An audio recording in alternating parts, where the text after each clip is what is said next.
옛날 깊은 산골 마을에 어린 소녀 소리와 아버지가 단둘이 살고 있었습니다. 소리의 어머니는 소리가 태어난 직후 세상을 떠났고 아버지는 홀로 소리를 키우며 매일 산에서 나무를 하여 생계를 이어갔습니다. 아버지는 새벽 별이 뜰 때 산에 올라가고 달이 뜰 무렵에야 집으로 돌아오곤 했습니다. 고된 나날이었지만 아버지는 밤마다 소리의 이불을 덮어주며 속삭였습니다. 우리 소리가 있어서 아빠는 행복하단다.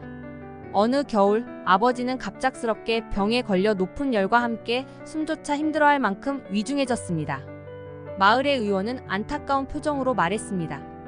100년 된 산삼이 있다면 나을 수 있겠지만 한겨울에 산삼을 찾으러 산에 가는 건 매우 위험한 일이지요. 13살 소리는 아버지를 구하기 위해 무엇이든 해야겠다고 결심했습니다. 그날 밤 아버지의 낡은 도끼를 들고 몰래 집을 나선 소리는 눈보라 속을 헤치며 산길을 따라 올라갔습니다.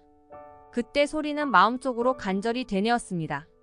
어머니라면 아빠를 살릴 방법을 찾았을 텐데 어디로 가야 산삼을 찾을 수 있을까? 어떻게 하면 아빠를 도울 수 있을까? 그 순간 아버지가 어릴 적 들려준 전설이 떠올랐습니다. 깊은 산속에는 진정으로 사랑하는 사람을 위해 헌신하려는 이에게 나타나는 신비로운 까마귀가 산다고 했습니다. 그 까마귀는 하늘의 사자로 불리며 사람들에게 길을 안내해 준다고 했죠. 어머니가 돌아가신 후 아버지는 까마귀를 하늘의 상징으로 여기며 그 존재가 가족을 지켜준다고 소리에게 이야기해 주곤 했습니다. 그때 검은 깃털을 가진 까마귀 한 마리가 소리 앞에 나타났습니다. 까마귀는 소리를 지그시 바라보며 조용히 울더니 마치 길을 안내하듯 앞서 날기 시작했습니다. 까마귀를 따라 깊은 계곡과 험한 산길을 넘은 소리는 천년의 고목 아래에 이르렀습니다.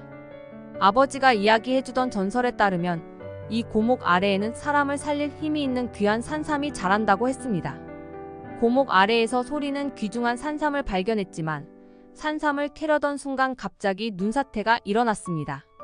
눈보라가 몰아치며 산을 덮치자 소리는 산삼을 품에 안고 본능적으로 몸을 웅크렸습니다. 그때 까마귀가 소리의 머리 위로 날아와 날개를 펼쳐 눈을 막아주었습니다. 얼마 후 눈보라가 멎었을 때 소리는 까마귀를 바라보고 깜짝 놀랐습니다. 까마귀의 깃털이 모두 하얗게 변해 있었기 때문입니다. 차가운 눈을 온몸으로 막아낸 까마귀의 검은 깃털이 새하얗게 변해 있었던 것입니다. 고마워, 정말 고마워. 소리는 눈물을 흘리며 까마귀에게 감사의 인사를 전했습니다. 하얀 까마귀는 마지막으로 한 번 울고는 하늘 높이 날아올랐습니다. 소리는 산삼을 품에 안고 집으로 돌아갔고 산삼 덕분에 아버지는 건강을 되찾았습니다. 그 후 매년 첫눈이 내리는 날 하얀 까마귀는 소리의 집을 찾아왔습니다. 소리와 아버지는 까마귀를 위해 따뜻한 밥과 깨끗한 물을 준비했고 까마귀는 그들과 함께 겨울을 보냈습니다. 하얀 까마귀는 마치 가족처럼 소리와 아버지 곁에 머물렀습니다. 세월이 흘러 소리가 어른이 되었을 때 아버지는 조용히 딸에게 말했습니다. 그때 아빠도 알고 있었단다. 네가 몰래 산에 간 걸 하지만 내가 아무것도 할 수 없었어. 목소리조차 나오지 않았기에 그저 하늘을 보며 소리가 무사히 돌아오길 바랐단다. 정말로 하늘이 너를 지켜주었구나. 소리는 아버지를 꼭 안으며 눈물을 흘렸습니다. 창밖을 바라보니 하얀 눈이 내리는 하늘 아래 하얀 까마귀가 떠 있는 것이 보였습니다. 그 모습은 마치 돌아가신 어머니의 따뜻한 미소를 닮은 듯 했습니다. 지금도 그 마을에서는 첫눈이 내리는 날 하얀 까마귀가 보이면 누군가가 가족을 지켜주고 있다는 징조라 믿고 있습니다.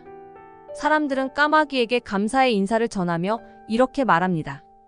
진정한 사랑은 서로를 위해 자신을 내어주는 것이며 그 사랑은 첫눈처럼 순수하고 따뜻하단다.